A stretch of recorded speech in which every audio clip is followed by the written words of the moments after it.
Bismillahirrahmanirrahim. Assalamualaikum warahmatullahi wabarakatuh. Anak-anakku sekalian kelas 7C dan D yang berbahagia.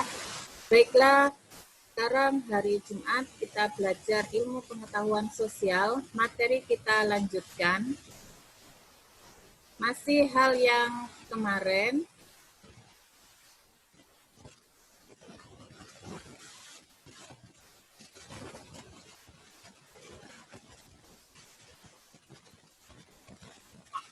Oke. Potensi sumber daya alam dan kemaritiman di Indonesia. Pada pembelajaran sebelumnya kita mempelajari tentang air permukaan dan yang sekarang akan kita pelajari itu tentang air tanah. Apa itu air tanah? Air tanah adalah air yang alirannya di dalam tanah sebagai hasil resapan dari permukaan.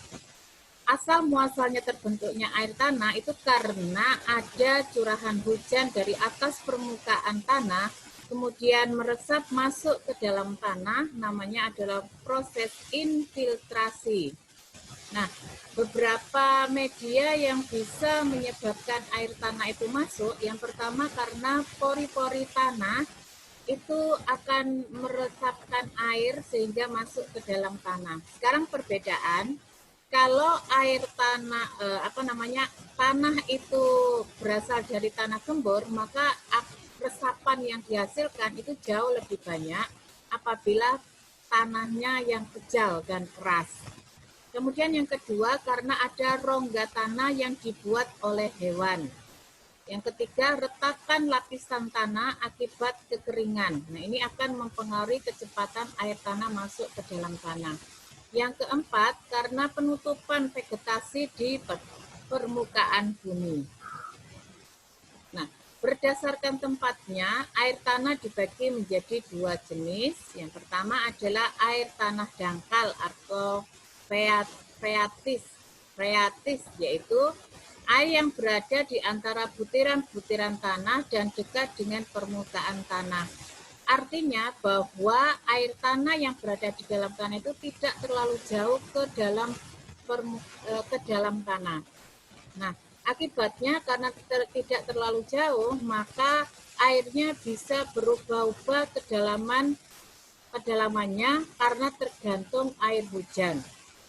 Nah, air dangkal dapat dimanfaatkan manusia untuk membuat sumur dangkal. Jadi hal yang paling bisa dilakukan manusia adalah membuat sumur. Tapi karena letaknya itu sangat dekat dengan permukaan, maka mudah sekali terkena polusi, terutama daerah-daerah yang padat penduduknya yang mengeluarkan limbah cair. Kalau limbah cair semuanya meresap ke dalam tanah. Nah, itu bisa mempengaruhi polusi air di dalam tanah. Yang kedua, air tanah dalam atau air artesis, yaitu air yang berada di antara dua lapisan air atau impermeable. Lapisan kedap air membatasi lapisan yang mengandung air atau lapisan aquifer. Air tanah yang berasal dari air hujan akan masuk ke dalam lapisan aquifer yang terbuka. Apabila lapisan aquifer terpotong, maka akan membentuk mata air. Kedalamannya jauh lebih dalam dan berada di permukaan tanah. Kalau tidak ada perlakuan tertentu, maka air tanah dalam ini tidak akan keluar. Tapi karena sebab-sebab tertentu, maka air bisa keluar. Namanya adalah air yang terpotong. Contohnya membentuk mata air. Kalau terletak di air dalam di pegunungan yang dekat dengan magma, maka akan membentuk gletser. Nah, untuk mendapatkan air tanah dalam itu bisa menggunakan sumur pompa. Ingat, kedalamannya bisa mencapai 25 meter. Yang ketiga, seperti ini Ibu mengilustrasikan air tanah. Jadi yang bagian permukaan tanah ini ada air permukaan tanah, tetapi air ini akan terus merembes masuk ke dalam tanah. Nah, itu yang dinamakan air tanah dalam. Yang kedua, perairan asin.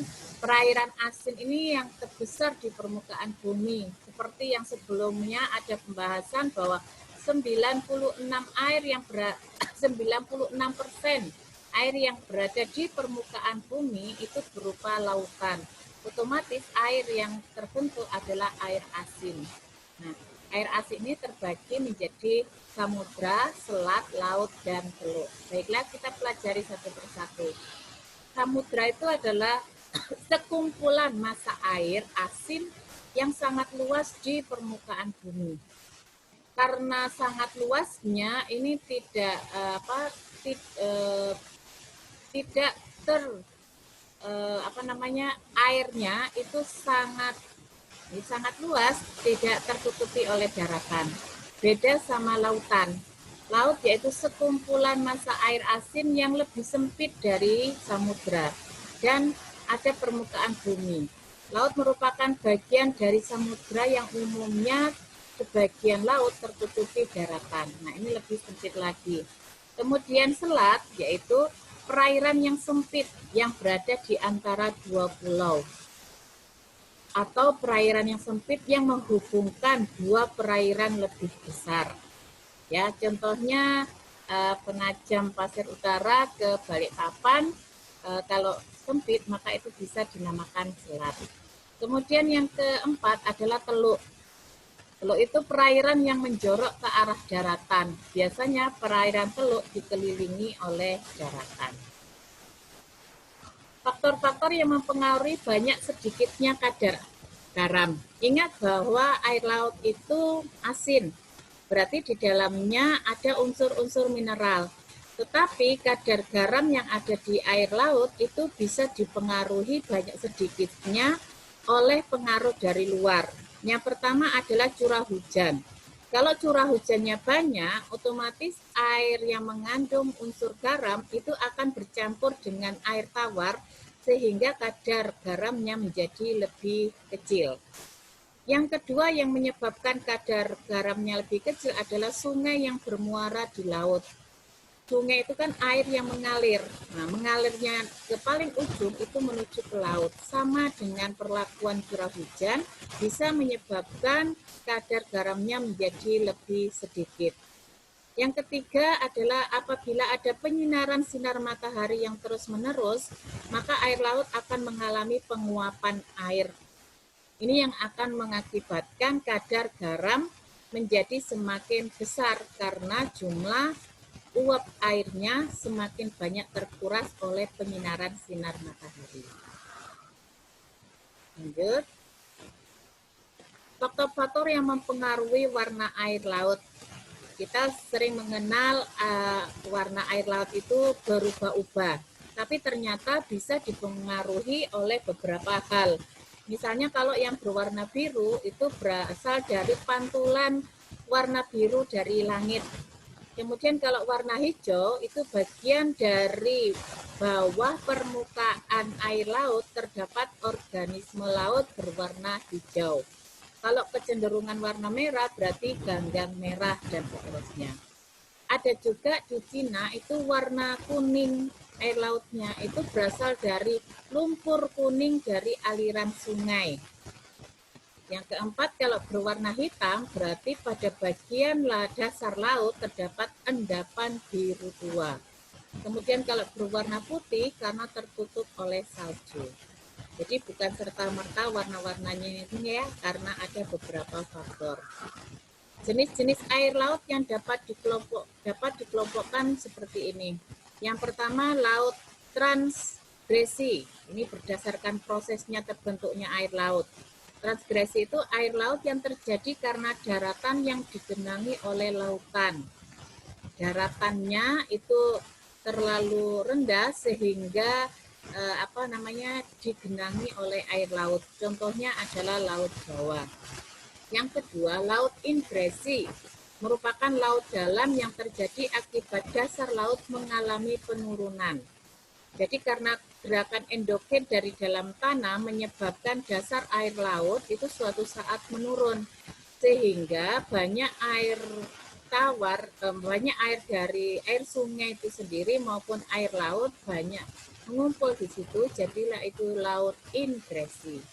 Yang ketiga adalah laut regresi, merupakan laut yang menyempit akibat penurunan air laut atau daratan yang mengalami pengangkatan. Ini ada terjadi di beberapa daerah di Indonesia ya. Berdasarkan letaknya, ada laut tepi, karena letaknya di tepi benua, contohnya adalah Laut Jepang. Laut Tengah, karena ada di antara dua benua, contohnya Laut Merah. Kemudian laut pedalaman, apabila terdapat di tengah-tengah benua dan dikelilingi oleh daratan. Contohnya adalah Laut Mati. Berdasarkan kedalamannya, ada 4 penggolongan daerah air laut. Yang pertama namanya zona litoral. Ini adalah daerah yang terletak antara garis air pasang dan garis surut. Zona ini kering pada saat air pasang turun dan tertutup air laut, dan pada saat air naik. Kedalamannya 0 meter. Jadi ini berdasarkan garis air pasang dan garis air surut. Yang kedua adalah zona neritik, daerah neritik, yaitu daerah laut yang kedalamannya 0 sampai 200 meter. Dari zona litoral tadi ya, itu 0 sampai 200 meter kedalamannya. Yang ketiga adalah zona batial. Daerah air laut yang kedalamannya 200 sampai 1000 meter. Yang keempat adalah zona abisal, yaitu daerah lautan yang kedalamannya antara 1000 sampai 2000 meter. Nah, manusia tidak bisa mengukur daerah-daerah mana yang menjadi wilayah lautnya. Nah, itu bisa dilihat dari berdasarkan zona ini. Nah, ada beberapa kemungkinan suatu negara mengklaim itu lautan menjadi wilayahnya. Ya. Nah, menurut konversi hukum laut internasional, perairan laut di Indonesia pada saat itu dilaksanakan di Jamaika tahun 1982. Zona wilayah laut di Indonesia itu dibagi menjadi 3 bagian. Yang pertama, batas landas kontinen, yaitu dasar laut dari arah pantai ke tengah laut dengan kedalaman tidak lebih dari 200 meter. Ingat bahwa Indonesia itu dikelilingi oleh lautan. Nah, bagian terluar dari wilayah Indonesia apabila mau diukur itu masih wilayah Indonesia, itu bisa menggunakan batas landas kontinen. Tapi ini sangat berpengaruh karena 200 meter dari permukaan air laut itu sangat sempit sekali. Kemudian ada hukum yang kedua namanya batas ZEE atau zona ekonomi eksklusif. Batas lautnya itu 12 mil dari arah laut bebas yang diukur dari dasar air laut. Nah, karena ini sudah suatu kesepakatan, maka wilayah Indonesia bagian terluarnya lautan itu sangat luas sekali karena 12 mil dari wilayah dasar air laut. Tapi ada beberapa negara yang masih tidak mau mengakui sehingga ada wilayah Indonesia itu yang masih diklaim oleh 2 negara. Contohnya adalah daerah yang dekat dengan Sumatera, itu Batam. Nah, itu masih dimiliki oleh 2 negara karena belum terjadi kesepakatan. Nah, hak-hak yang diperoleh Indonesia pada wilayah ZEE itu yang pertama berdaulat untuk melakukan eksplorasi, eksploitasi, pengelolaan, upaya perlindungan dan pelestarian sumber daya alam demi kebutuhan ekosistem. Nah, sangat berguna sekali untuk memenuhi kebutuhan ekonomi Indonesia, terutama para nelayan, karena wilayah jangkauan untuk penangkapan ikan dan eksploitasi perairan itu jauh lebih beragam. Yang kedua, melaksanakan penegakan hukum oleh aparat untuk menciptakan pemeliharaan dan pertahanan perdamaian. Nah, ini biasanya dilakukan oleh polisi laut ya, dan angkatan laut ini yang berperan serta penegakan hukum di daerah wilayah terluar Indonesia yang masih dalam jangkauan ZEE. Manfaat air laut bagi suatu negara, yang pertama, air laut itu karena mengandung mineral dan di dalamnya terdapat natrium dan klorin. Kalau itu bersenyawa maka jadilah garam. Di beberapa negara biasanya produksi garam itu bagi para nelayan yang ada di dekat dengan daerah pantai. Yang kedua, potensi biota laut seperti ikan laut, terumbu karang, budidaya rumput laut, dan lain-lain itu bisa dikembangkan untuk memenuhi kebutuhan ekonomi dan menambah devisa negara. Yang ketiga, penambangan minyak bumi. Nah, ini tidak semua tambang minyak bumi itu ada di daratan. Menurut informasi pengetahuan bahwa penambangan tambang minyak bumi itu terjadi di lepas pantai yang lebih jauh dari pantai.